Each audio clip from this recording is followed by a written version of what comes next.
مومن ہو تو صرف ایک مسلمان غلام آزاد کرنا چاہیے، اور اگر مقتول ایسے لوگوں میں سے ہو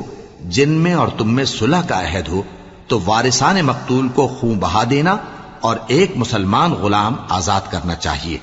اور جس کو یہ میسر نہ ہو وہ متواتر 2 مہینے کے روزے رکھے۔ یہ کفارہ اللہ کی طرف سے قبول توبہ کے لیے ہے، اور اللہ سب کچھ جانتا ہے، بڑی حکمت والا ہے۔ اور جو شخص کسی مسلمان کو قصدن مار ڈالے گا تو اس کی سزا دوزخ ہے، جس میں وہ ہمیشہ جلتا رہے گا، اور اللہ اس پر غضبناک ہوگا اور اس پر لعنت کرے گا، اور ایسے شخص کے لیے اس نے بڑا سخت عذاب تیار کر رکھا ہے۔ مومنو،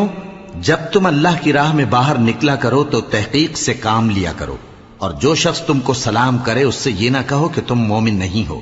کہ اس سے تمہاری غرض یہ ہو کہ دنیا کی زندگی کا فائدہ حاصل کرو۔